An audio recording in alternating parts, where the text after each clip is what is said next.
This is a NAPSO and we're going to talk about the Paraná Pesquisas poll that came out today and that once again shows that Bolsonaro would beat Lula by a landslide in 2026. Look at this curious thing, that's what I'm telling you. Not long ago, Bolsonaro was behind Lula in the polls and was having a hard time. The effort that the STF is making to turn Bolsonaro into an anti-establishment hero is truly impressive. Bolsonaro will win the next election, I have no doubt about it. Whether he runs or chooses who will be the next president, he will win the next election. The STF is ensuring that this will happen. Now, look at this curious headline here at Infoman. Bolsonaro is the only right-wing name capable of beating Lula in 2026. How strange, right? Because the poll itself denies it.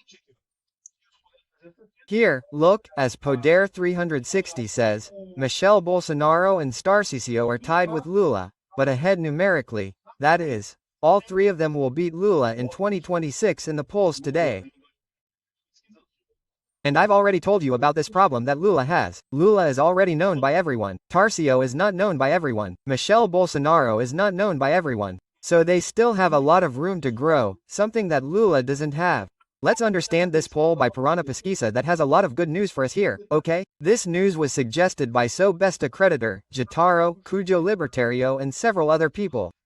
Thank you to the people who suggested news on our website, on Visao, and thank you for watching our video. If you like our content, please leave a like and subscribe to the channel, okay? Well, the people at Infomonia here want to please the left, and the crazy activist in the newsroom, don't you see? Only Bolsonaro will beat Lula, and since Bolsonaro is ineligible, no one will beat Lula. The right has no names to beat Lula in 2026. But the detail is that what he's saying in the title doesn't correspond to the facts he describes here in the article, right? So here, look, Bolsonaro registers 38.5% of voting intentions against Lula's 3-3. Even in an environment with a bunch of other right-wing candidates, Bolsonaro beats Lula above the margin of error, right? And in a possible second round, the former president would increase his advantage over the PT candidate, 44-38, that is, above the margin of error. So they do other tests here, look. Lula versus Michelle Bolsonaro. Michelle Bolsonaro beats Lula 42-41. Notice how he puts it here, look, as if it were a tie, as if Lula had 42 and Michelle had 41. It's not Michelle with 42, Lula with 41. It's a technical tie, it's true, but numerically ahead of Lula, right? In the end, if you look at the poll here, look, Lula loses in all scenarios here, look. Poder 360 was more honest here, look. Lula loses to Bolsonaro because he loses outside the margin of error, he loses a lot, and he ties with Michelle. According to the poll, he ties with Michelle within the margin of error, but Michelle is ahead, right? So, here, a survey conducted from April 16 to 19, that is, recently, and released on Tuesday, the 22nd, shows Bolsonaro ahead in the race for the Planal Palace in 2026.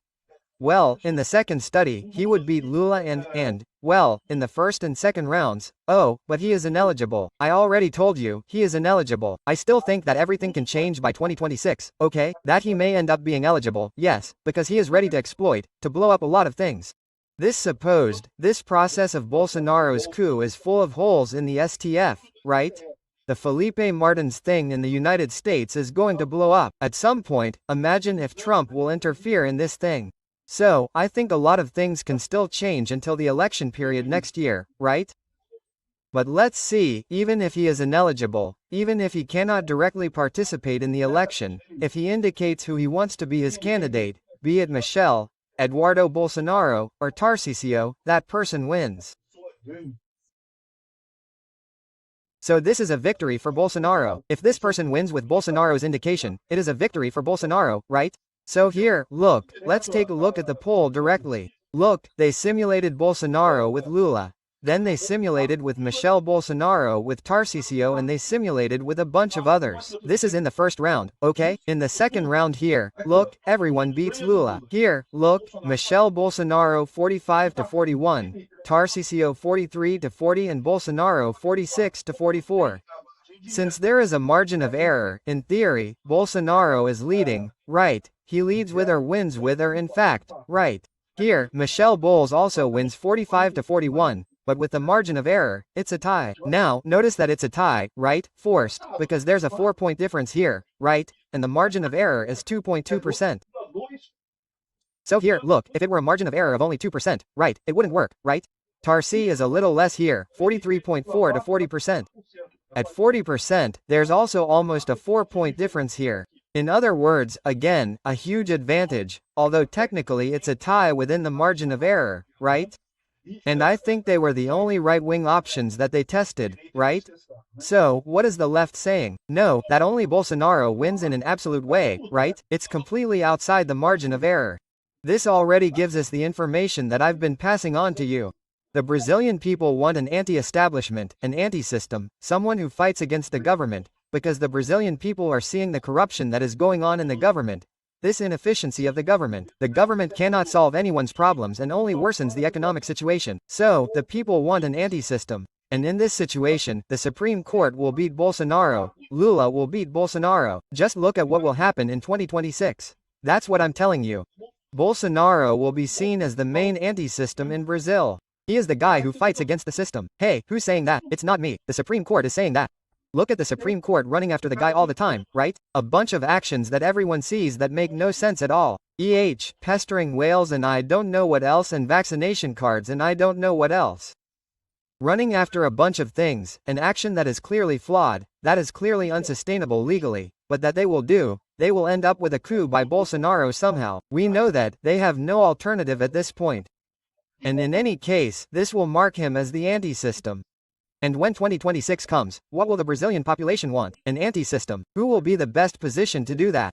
Bolsonaro. In the same way, Lula keeps bashing Bolsonaro all the time. Why does he bashing Bolsonaro all the time? Because the only thing people like when he does it, right, is precisely when he bashes Bolsonaro. The only positive thing that Lula brought to Brazil in the eyes of part of the electorate is precisely the fact that he removed Bolsonaro. More than that, he did nothing positive, he only messed up the government, right? But that's okay. In the end, this helps Bolsonaro. The more Lula speaks badly of Bolsonaro, the more Bolsonaro becomes the anti-Lula. And what will happen when 2026 comes? The Lula government will be completely broke economically. The country will be broke economically. The Supreme Court will be persecuting Bolsonaro absurdly. So Bolsonaro will be the guy best positioned to win the election in 2026. Oh, but he is ineligible. He could be ineligible, really. In that case, he will appoint someone who will be the winner of the election, and that's it. And that's the end of the story, right? So, and that's why people are crying here with this survey. The survey only has good news. Let's take a look at the survey as a whole, because there's a lot of stuff here. They talk about methodology and stuff like that. This is it. So, look, the first survey, the first round, they're putting a lot of people in. They're putting everyone in. TARCISIO, Michelle, Ronaldo Caiado, Eduardo Leite, Ratinho Jr. They just didn't put Zima in here, right? But they put everyone in. Bolsonaro still beats Lula. That's impressive, isn't it? On Lula's side, they only put Ciro Gomes, who doesn't even get that many votes for Lula, because, right? Well, on Bolsonaro's side, they put a bunch of people, TARCISIO, Michelle, Ronaldo, and so on, so you can see that there's no way around it. Bolsonaro is the big name on the right. Then, and there's another scenario here, if you take some of the names out, then here's Bolsonaro winning again, also winning outside the margin of error, right? Well, with Ciro Gomes, Caiado, Eduardo Leite, Elder Barbalho, that is, in this case, taking out Tarcísio de Freitas and Michel Bolsonaro, who in theory are Bolsonaro's allies. So, my view is also the same, that is, if Bolsonaro is a candidate, neither will Tarcísio. Tarcísio would be a candidate for the Sao Paulo government and Michel would not be a candidate. The only chance for Michel to be a candidate and for Tarcísio to be a candidate is if Bolsonaro is in fact ineligible, right? Then they break down the numbers here, but there isn't much difference here. The fact is that it continues to be very strong, right? This one here is Michel Bolsonaro in the first round. Michel Bolsonaro is behind Lula in a technical tie in the first round. But why? Because there are names from the right here, Ronaldo Caiado and Ciro Gomes here too. So she would be in second place here, technically tied with Lula. But in the second round, my friend, the story is completely different, we'll see in a little while. And in the first round, Lula is also ahead of Tarcísio de Freitas, also in a technical tie in the first round, putting a bunch of other people here, Ronaldo Caiado, Eduardo Leite, and so on. Eduardo Leite shouldn't take votes away from Tarcísio, okay? Because Eduardo Leite, in fact, is center-left, not center-right, right? But the truth is that Tarcísio is still a little known name. That's what I'm telling you, there's still this aspect that people aren't considering here, right? They are saying that no, that TARCISIO and Michelle are technically tied with Lula, so they would not beat Lula. No, wait a minute. Remember that Lula is at the top, everyone already knows Lula, everyone already has an opinion about Lula. But the mentally, people who like Lula are already those same people, those people from the asylum. Tarcísio de Freitas and Michelle Bolsonaro can still grow, they can still be known by more people, so the expectation is that in the end they will have many more votes than indicated here in the survey, right? Here you go. And scenario 4 would be Lula with Ratinho Jr. That's where Ratinho Jr. starts, because he no longer has the strength to get close to Lula, he is already 16% behind. Ratinho Jr. is another person who can grow a lot, it's true, yes, it is a possibility. If it were a second round, Lula and Ratinho Jr., I would vote for Ratinho Jr. But the truth is that I don't know if he has the clout to get there. The same thing I say about Zema, I really like Zema, I think he would make an excellent president of Brazil, but he doesn't have the clout, he doesn't have the political clout to get there, right? And then he goes to the second round. Then in the second round things are even worse for Lula, because look, in the first round he is already tied with Michelle, he is already tied with Tarcísio. In the second round he loses to Bolsonaro outside the margin of error, he loses badly to Bolsonaro in the second round, he loses to Michelle Bolsonaro too. Oh, but it's a technical tie. Yes, but a technical tie within the margin of error here. Look, 45 to 41. Right? In other words, and also for Tarcísio, he also loses to Tarcísio. Tarcísio gets 43%, Lula gets 40%.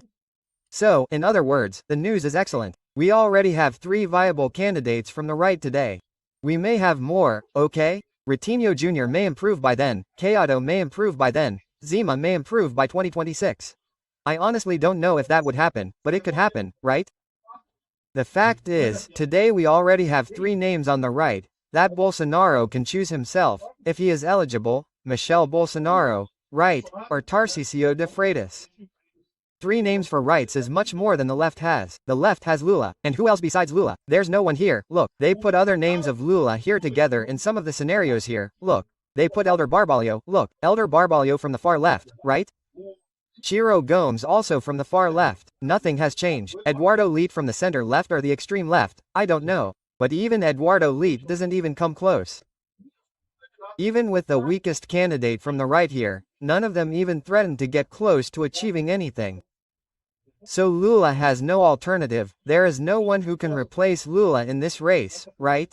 That's what I'm telling you, the PT people are desperate. Lula is the only alternative and even Lula is doing very badly. The expectation from now on is that Lula will fall and the right will grow in size, right, precisely because they are against Lula. The key to this whole story is Bolsonaro. The STF, with this ridiculous action of the supposed coup against him, is giving him all the weapons he needs to grow politically. Even if he is ineligible, even if he is imprisoned, he will decide the next president of Brazil, and then 3 STF ministers will be changed. What will happen from there? We'll see. I think it will be fun. Thanks for watching the video until the end. In addition to liking, sharing and subscribing to the channel, consider becoming a sponsor with values starting at $1.99. Click on the Become a Member button below to learn about the conditions and advantages of sponsoring the channel. For more information about our project, visit our websites indicated on the screen. Yeah.